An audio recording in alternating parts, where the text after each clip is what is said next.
The Speedy World, I'm SYED SHABAHAT. You're watching Fault Lines. 4 months are gone. The fight between Russia and Ukraine is still not over. It is now quite certain that Russia miscalculated the defense, the staunch resistance that Ukrainian military has been able to put forward.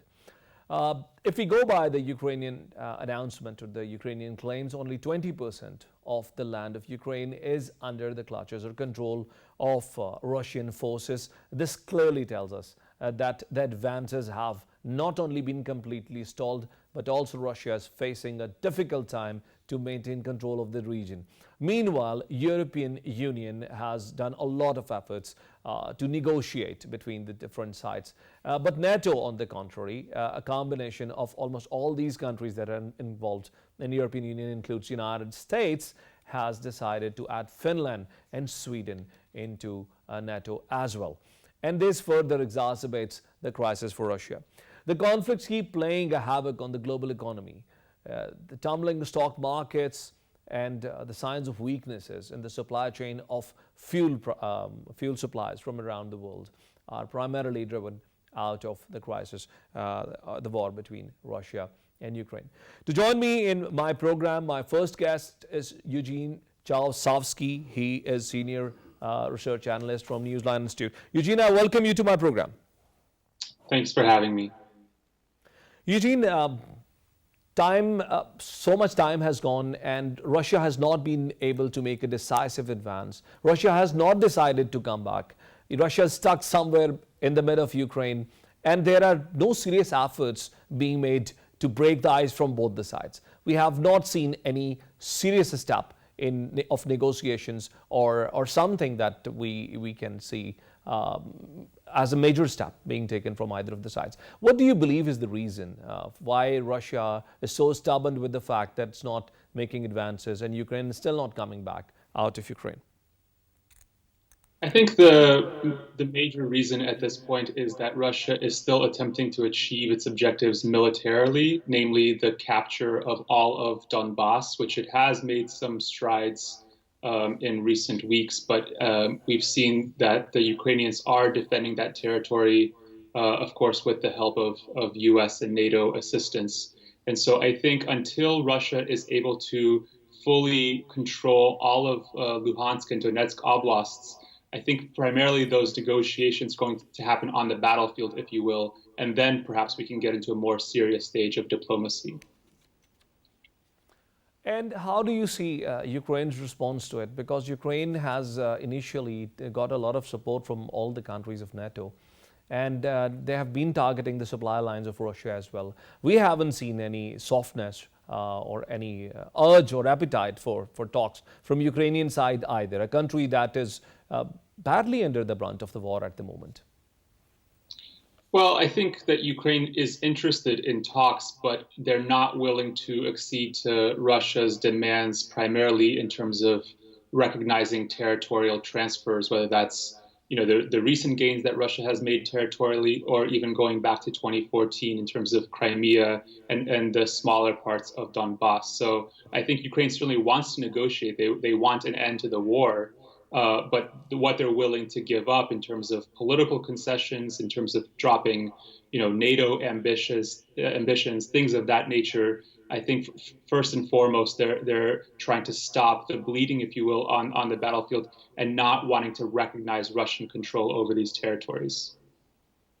There was a recent speech by Senator John Kennedy in the U.S. Senate, and he, while defending the $40 billion bill presented to support Ukraine, he said primarily the reason that he has supported the bill is that Putin has Stalin's taste for blood. He further said that he's working with China and Iran to dominate the world. How do you comment on his statement? Well, I think there is a political component, obviously, from U.S. lawmakers wanting to basically challenge the Russian narrative of the conflict and really, stop Russia from engaging in such actions, whether that be Ukraine or elsewhere. Now, referencing China and Iran, these are obviously countries that do want to challenge the the U.S. dominated or U.S. influenced global order. I think the extent they're willing to do so varies. But I think from the U.S., it's trying to show, or this lawmaker is trying to show, first of all, that U.S. Stands behind Ukraine, and also that it won't be willing to tolerate such actions, concrete military actions on the part of Russia or these other countries, for that matter.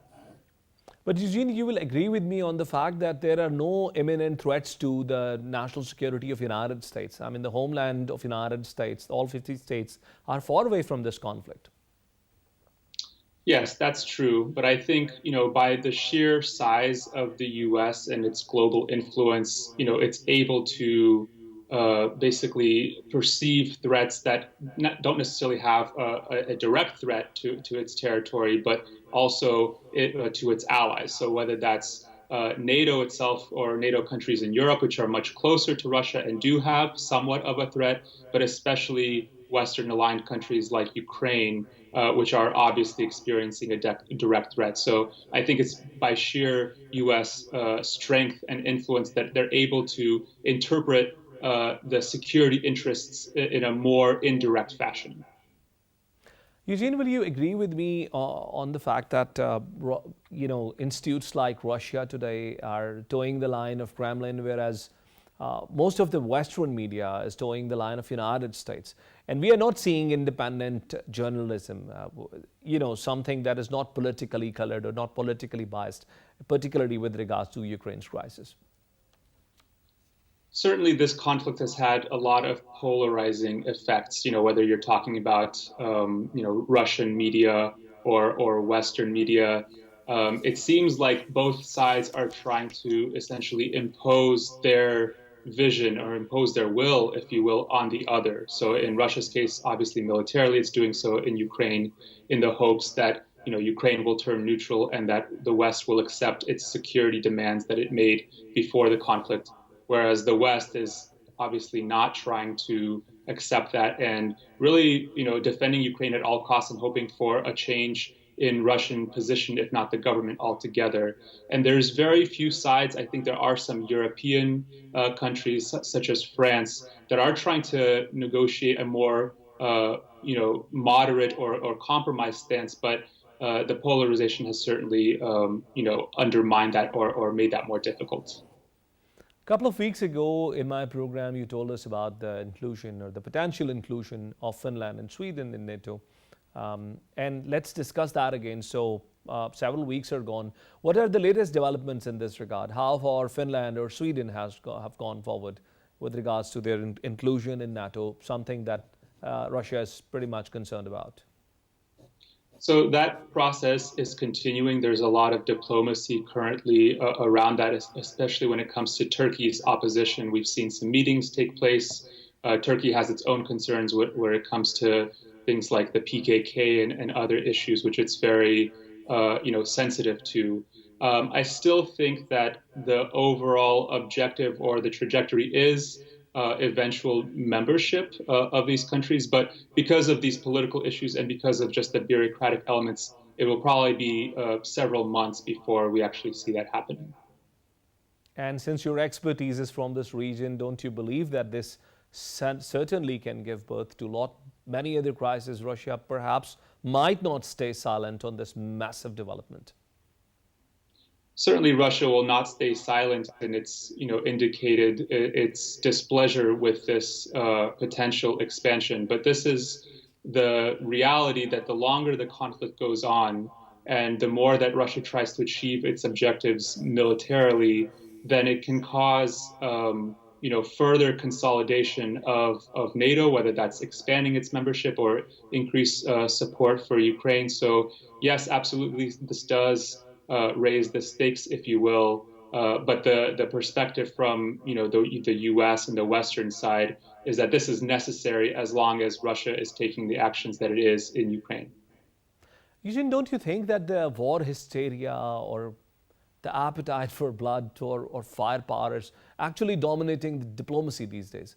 We didn't expect this from the European mindset, because United States certainly has remained a hegemon and always prefers to go for offensive options. But Europe doesn't normally behave like this. So don't you think that something has gone wrong with the European diplomacy these days?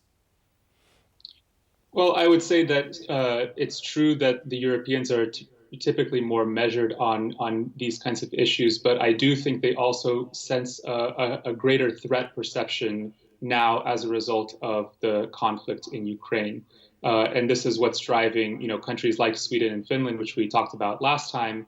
Typically the popular opinion was very much against NATO membership for these countries prior to the conflict, and now it's overwhelmingly in favor.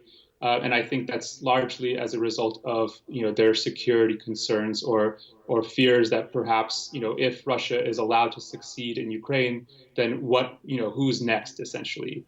I still think that Russia is unlikely to go into NATO countries or even other states like Moldova. But I think that's the calculus from the West and especially the US, is that if there isn't a more forceful response or a more forceful defense, then Russia could just keep going, along those lines. Thank you very much, Eugene Chalsovsky, for being guest in our program again. Thank you. Ladies and gentlemen, this was Eugene Chalsovsky from Washington, D.C. And he shared a lot of good things about this entire process that's going on.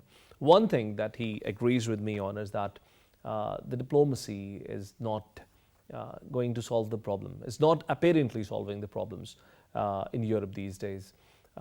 Finland and Sweden deciding to come forward for their inclusion in the larger umbrella of NATO is going to unplease Russia further.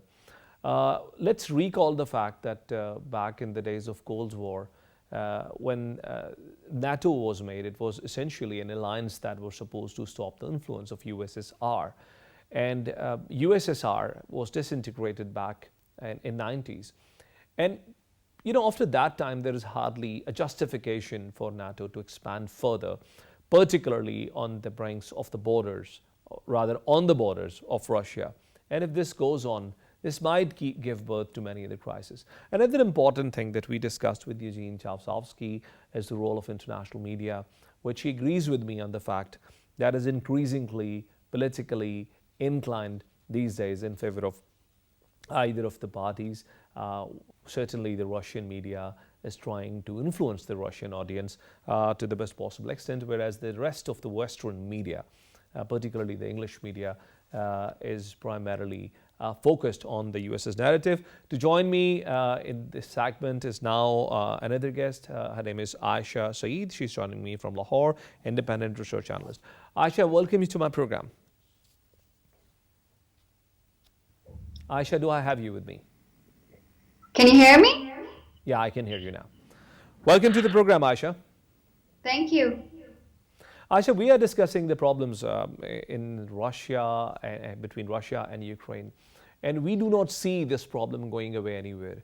It's still playing a toll on the global economy. The oil crisis and the food crisis are affecting almost every region in the world. So do you see anything happening?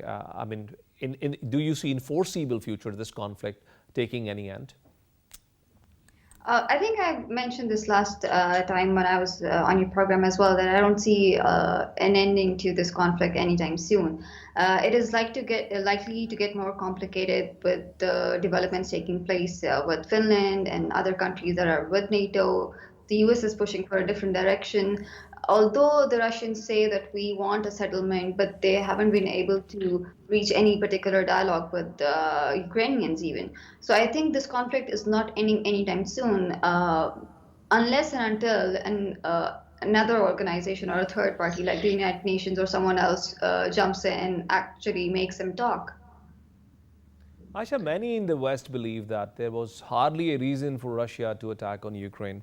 One of the authors that I was reading before coming for this program says that the only rationale that Russia have is that Ukraine has remained a part of its colonial empire. So do you believe Russia has genuine legitimate reasons to do what it is doing to Ukraine? Well, I think if you are threatened by any enemy that is especially present alongside your border, you will feel threatened. And the actions that the US and the Ukraine and the allies were speaking of taking against Russia were actually a security threat for Russia. So I don't think there's a lack of understanding on the part of Russians that it was not a security threat to the Russians at any cost. So they had to protect their borders, and that's, I think, if you read multiple experts on the subject, they all agree on the same things. You need to protect your borders. So if they can't protect themselves in their own borders, how will they actually sustain their anatomy in the region and sustain themselves as a country? So it was a legitimate threat. The actions were a legitimate threat. So what they did, the Russians did, was take an action, preemptive action that they thought would prevent an invasion or harm to Russia in the long term. Uh, Aisha, if we look at NATO, I mean, the way NATO has behaved so far, despite the fact that Ukraine was not a formal member of NATO, they have provided all-out support and haven't tried to hide the fact that they are providing all-out support. Britain, United States, all other major, even countries like Germany that initially were quite reluctant to join the party, came out upfront and said, we are going to supply the weapons as well. So do you believe NATO would be happy with the way Russian forces are stuck within Ukraine and have not been able to make a further advance for quite some months now? I think it actually strengthens the narrative that the US and the allies and the NATO included was showing that the Russians cannot sustain themselves and are stuck in a war that they, should not have started to begin with.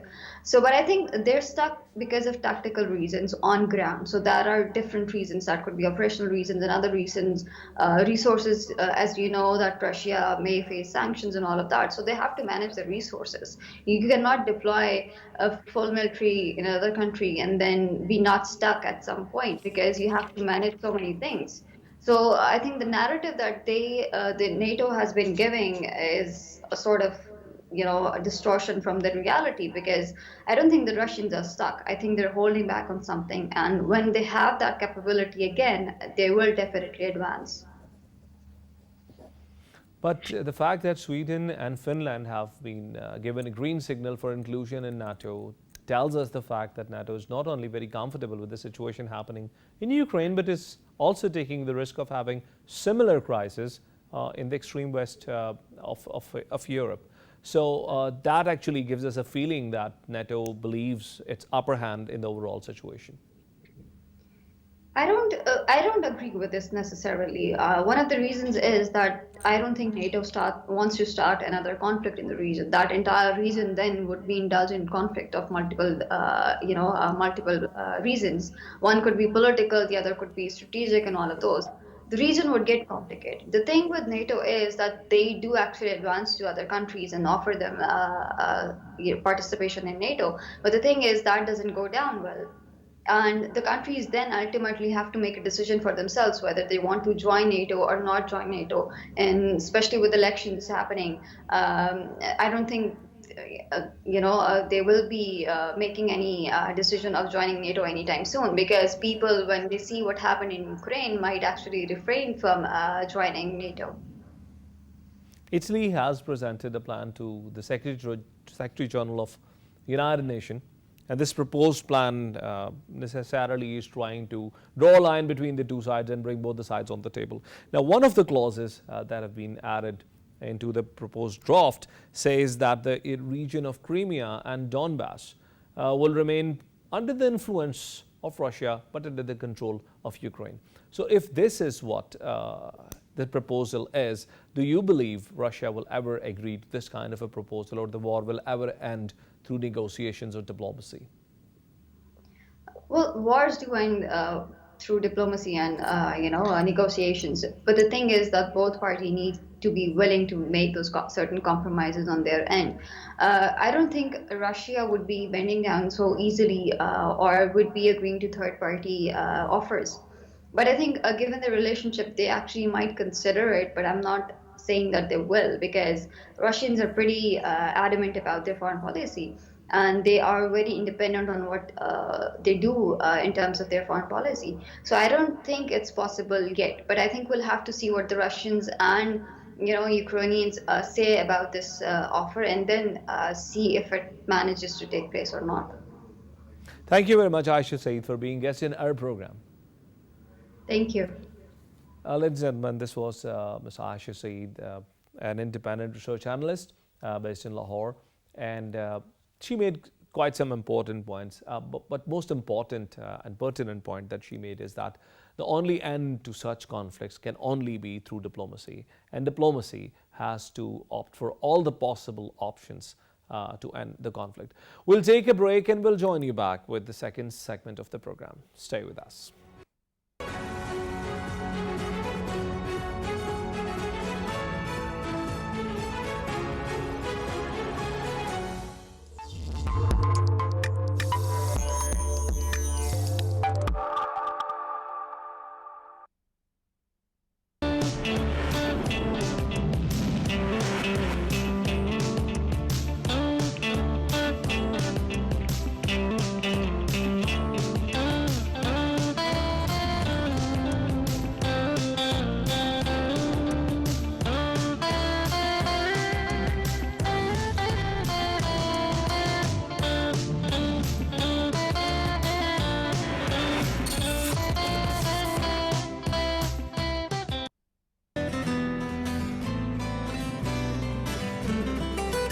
Book is life.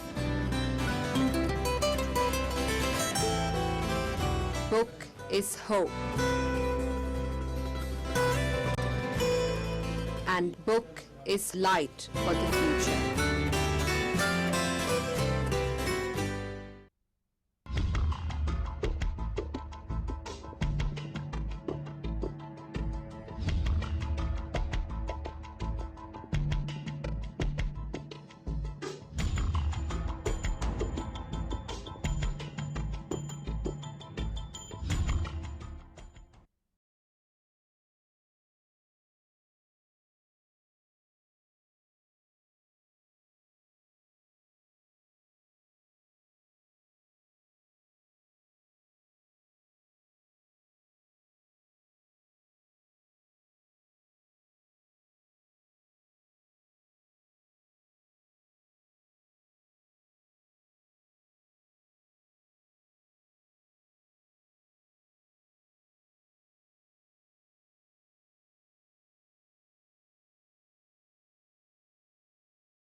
Hunger and poverty has become a hallmark of all the conflicts in Africa.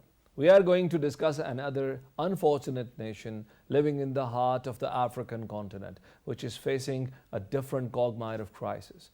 This nation is not only facing a crisis of starvation due to the most severe droughts of the African history, but also caught in middle of an armed conflict, which is quite complex in nature. We're talking about Mali today. Mali is an unfortunate country whose president and prime minister have been arrested by the military. The country is practically under a martial law with no timeline set so far for the elections.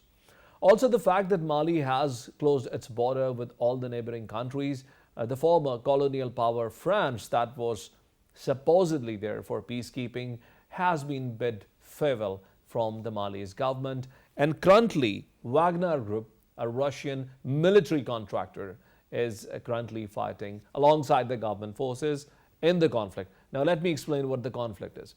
Mali is facing a different variety of conflict. In the north and the south, there are two different ethnicities that are fighting with each other. In the middle of the two, there is an Islamist jihadist group of Al Qaeda that is fighting with both of these ethnicities. And then there is a state that is trying to fight with the jihadist groups as well as with the ethnicities living in the north and in the south. With all of this together, unfortunately, the death rate during the last 1 year has risen to 324%. To talk more about this crisis, I have invited, I'm starting with two guests in my program on Skype. I'm joined from United States by Mr. Claude Gatebuke. He is a human rights activist based in the United States, originally from South Africa. And in the studio, I'm joined by Mr. Ahmed Zaki, who is an expert of African affairs and appears in my program frequently. I welcome both of my guests to the program. Starting from you, Mr. Claude. So help me to understand briefly the background of the crisis that Mali has today. For having me. The short background of the Mali, the issues in Mali. Of course, there's the climate change issues that you talked about with the drought being devastating and threatening almost 2 million people in Mali. But there's also the historical issues in Mali, which we can go short and go back to 2012. We can go a little bit longer than that, but basically in recent history, in 2012, there was a coup where the democratically elected president Amadou Toumani Touré, known as ATT, was overthrown just before he finished his term, where he was democratically elected. And he was due to hand over power. He had already announced that he was gonna, he was not gonna run past his terms. But the leader of the coup at the time was a captain in the military named Amadou Sonogo, who is an American trained soldier. So then, going back to the role of ATT, Amadou Toumani Touré. He actually had played a major role in helping Mali get to a democratic state, where in 1991 he actually was in charge of security of the president who had been in power for 23 years. It was a military rule. It was a single-party state. And at that time, during protest, he arrested that president, was part of leading and transitioning the country into a democratic country. In 2002, he ran. 2012, he was overthrown.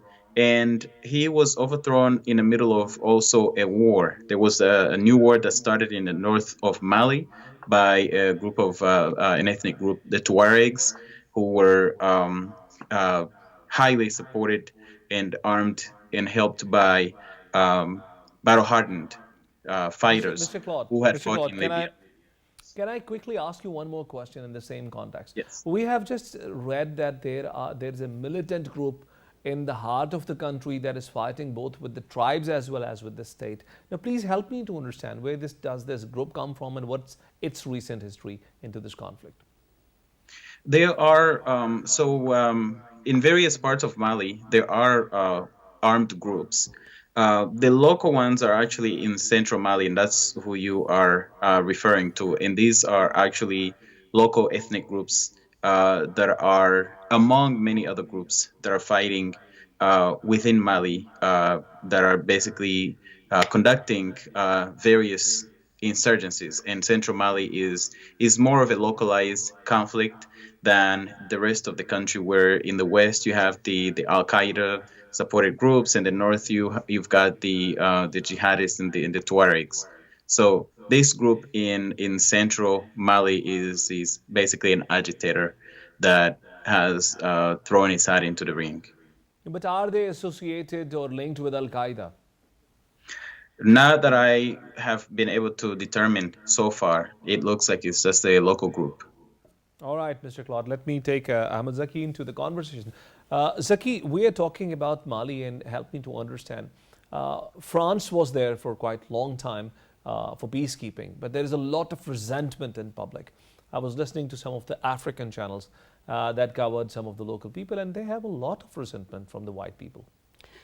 There are two reasons which contribute the misunderstanding of the operation of the French army in Mali.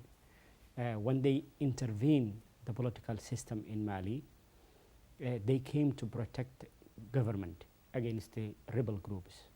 And we should have to understand the conflict of the nature of the conflict in Mali is not in one factor that you can face with military solution only. There are ethnical groups fighting between each other for the power struggle, and there are another group which are fighting for the Islamist jihadists, local Islamist jihad, who are fighting against the government, and there are another group which are nationalist fighting group who are against governmental system, but they want a democratic system also. So three major parties who are contributing the local conflict is fighting against the government. And when you protect the government, you are going to declare as an enemy of all that three groups. So the French were trying to protect the government. Government groups. On the other hand, the government itself is divided into ethnical groups inside. They are not united by themselves. So as you explained in your introduction, you can see the same governmental official administration are overtaking the government as a coup in 2020, and he put on jail president and the prime minister of the country. He was the vice president of the country, the one who was taking over the country. So in the system, they were having a conflict of ethnical based system. As we have seen in many other African countries, And as we have seen, this plays an important role. Definitely. And on the other hand, French military, they fail to understand the nature of the conflict at home. So when they try to manage the security, they don't know where the enemy is coming. Let me go back to Mr. Claude. So, Mr. Claude, do you agree with what Ahmed Zaki said? And do you believe that this was primarily the reason why French were not liked by the local people of Mali? Yeah, there is actually a historical context. So I agree that the French did not understand and also went against the will of the people, if you will, because again, when you go, the French have historically supported exploitative governments, and they've propped up corrupt leaders and dictators around the continent in what is known as France-Afrique.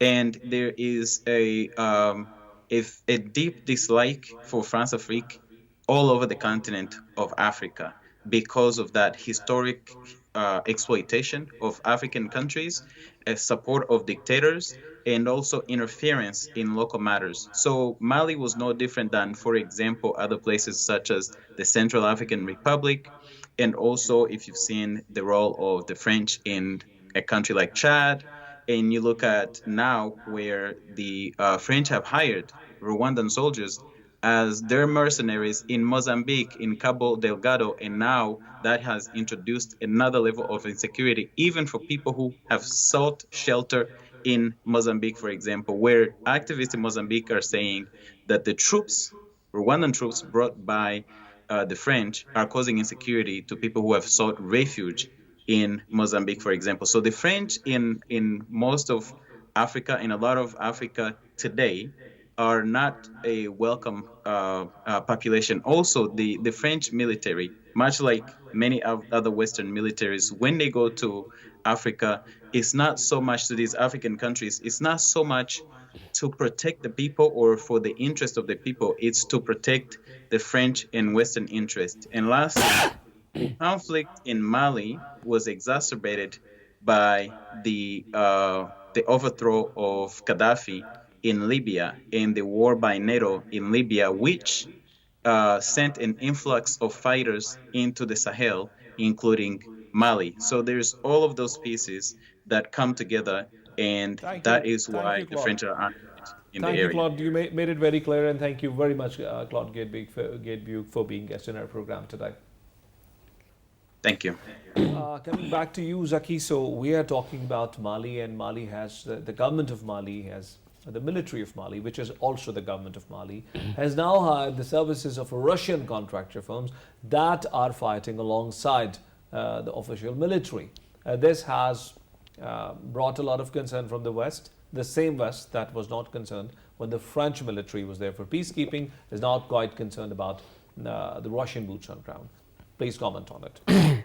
On Russian intervention of the local politics of Mali is not new thing. It was going on for the last 11 to 12 years. They were sending sometimes military advisors for the government, and sometimes they were sending the private military contracts. So here what we understood that when French failed to protect the government interests, specifically the area that the government was feeling threat from the militant groups, when they vacate the area, they invited Russian military contractors and they filled the gap. When the Russian military contractors came, they didn't face a lot of resistance from the public because they had no historical animosity with the local people. So when you see with the local conflict, it's more acceptable to the people of Mali, the Russian army to stay on the ground comparatively to the French army.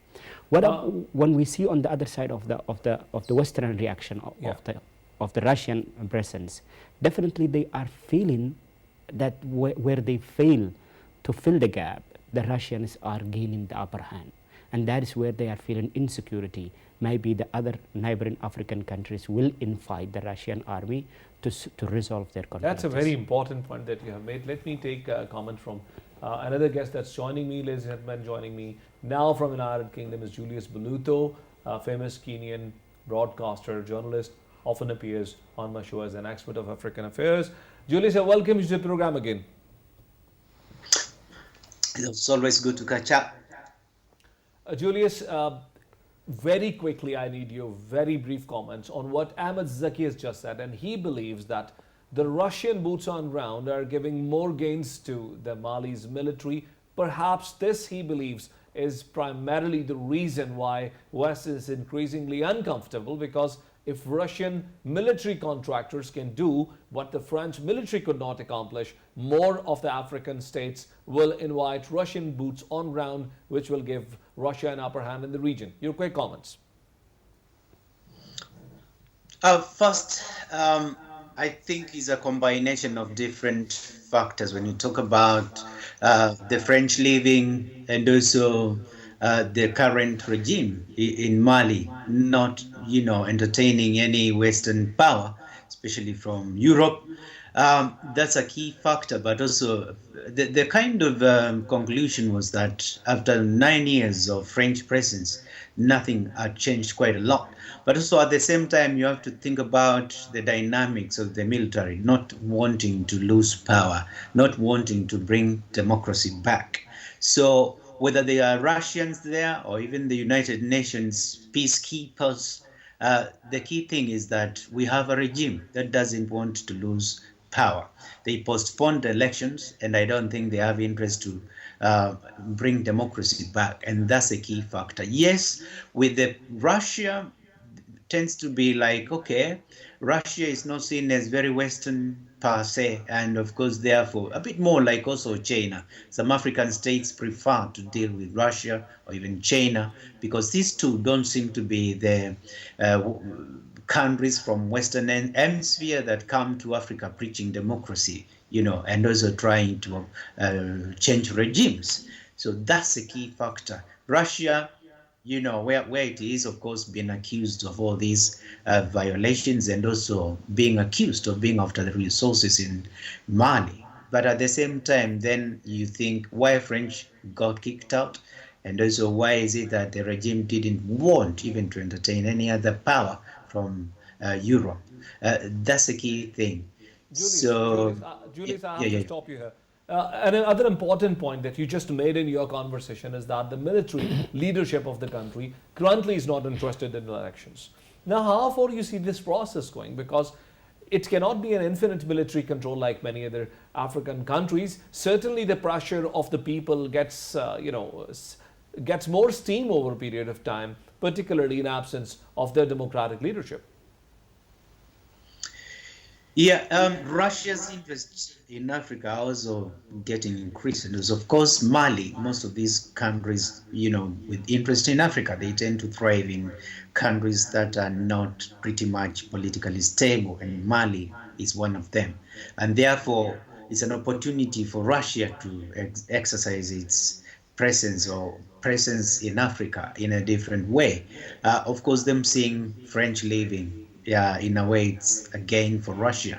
But how deep is it? Because at the moment we are talking about the not even proper military, talking about the Wagner from Russia, which it's not like a fully fledged military operation by the Russians.